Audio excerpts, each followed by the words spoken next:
Hi, I'm gonna try and get through this video. There's somebody mowing in the back, but hopefully you guys can hear me and it won't be so distracting. So reasons why gardening is good for our mental health and how we can use it to better our mental health. So number one, mindfulness. Number two, alone time. Number three, community. And I know that sounds like the total opposite of alone time, but we'll get to that. And number four, agency. I'm sure there are plenty more, but those are what we're gonna dig into today. When I say garden, just so we are all on the same page, let me show you my garden. I don't want you to get the wrong idea that I'm some master gardener or anything like that. So let's all just take a walk. This is the state of my garden right now. So see, it's kind of non-existent. There's a few little sprouts of lettuce coming up, but that's about it. So, don't come to me for gardening advice. I have killed many a plant and vegetable. In any case, when we talk about mindfulness in the garden or how to use mindfulness in the garden, I mean, it's kind of self-explanatory. Like, think about it. When you're out here, you can't help but notice nature. So mindfulness is really about paying attention to something on purpose. And I did another video of it, if you want to check it out, a couple years ago. So about just mindfulness, pure mindfulness. But anyway, we engage our senses, and it can also be done as a grounding exercise. So if we're feeling sort of like out of our minds, or feeling like we're needing some containment, that kind of thing, or to be brought back down, like I'm thinking of like when we're super anxious or even in a low mood, something like connecting back to the earth can be really helpful.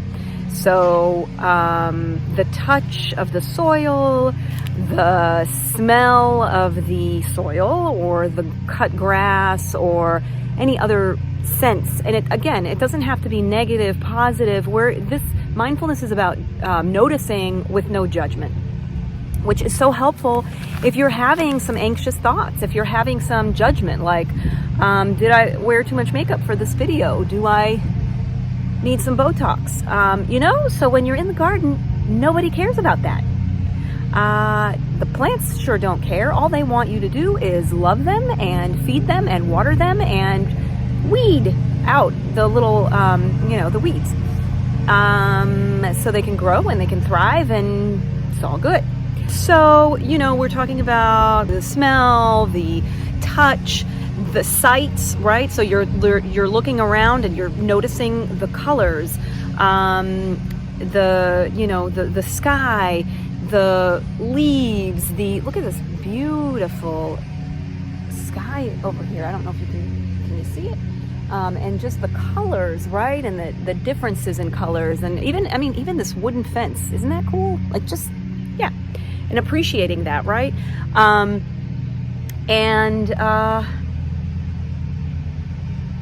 See, I already get lost in it when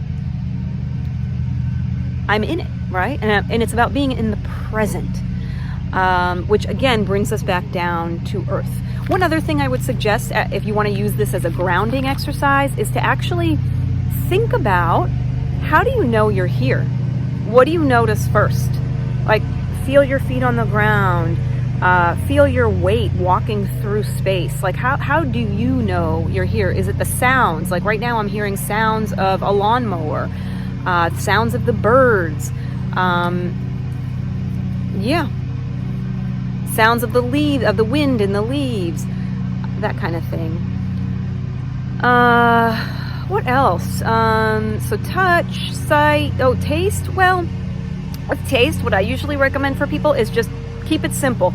Just even swallow what's in your mouth right now, so you get a sense of like what that sensation is. Like, I'm a little thirsty. Do I need some water? Whatever the case may be. So that is, oh, and so the other thing that I love about when we do a mindfulness exercise, especially outside or in the garden, is that the focus becomes about what's happening outside of yourself. And that can be so helpful when you're anxious or depressed. So yeah, or having a lot of worry thoughts. The other thing is alone time. Like, so 2020, and, even now, 2021, although things are easing up a bit, a lot of us found ourselves, with our families, at home or just at home a lot.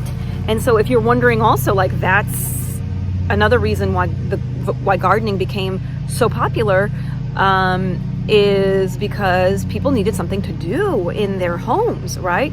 Or outside. Anyway, so I find gardening as a great way to get some alone time, and I'm engaging in something. So again, and I don't expect perfection, so I really try. I'm not always great at it, but I try not to get bogged down with, it's not growing how I want it to grow, or what's this disease, or what's, this pest that's on here.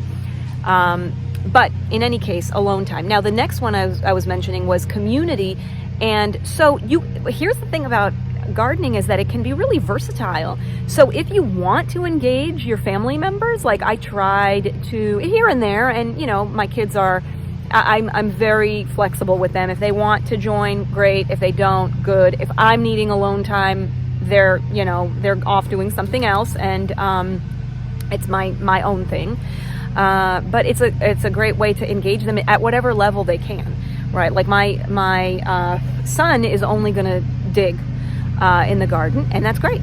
My daughter will do a little bit more, and so it's sort of like whatever they want to do, whatever you're comfortable with them doing, do that. And the community, there's tons of Facebook groups and learning places, like the local nurseries or in your town that maybe offer classes, or and a lot of it is over Zoom in the last couple of the last year and a half.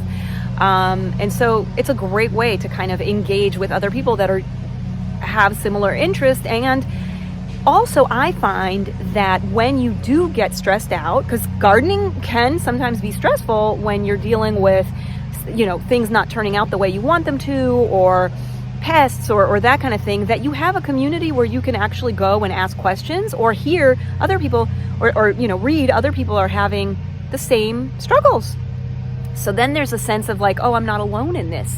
There's nothing wrong with me. It's not that I'm a terrible gardener, or whatever judgments come in. It's about learning and growing and all of that. And then the last piece is agency, right? I'm using a little paper in case you were wondering. The last piece is agency. You know how, like, when kids do something or make something and they go, I did it, look, I did it. Yeah, this is about that. It is very similar. It's that good feeling we get when we have created something and we did it, right?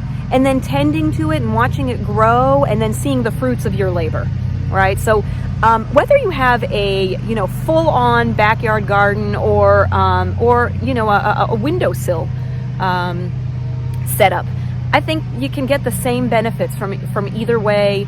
And again, reduce expectations and let go of perfectionism. Okay, so I'll see you next time, and love ya. I mean, just look at this guy. He's so mindful. Just in the moment, smelling things, right? Feeling them under his feet. Pause, I should say. I mean, he has got it. He doesn't need years of training to learn how to be aware of his surroundings. It's part of his instinct. Right, Harvey? What do you think? What do you think, Harvey? What are you doing? Yeah. He still gets as much joy out of sniffing and smelling and being out here as when he was a little puppy. He's an old dog now. He is 13. Ooh, yeah. still as cute as the first day we got you.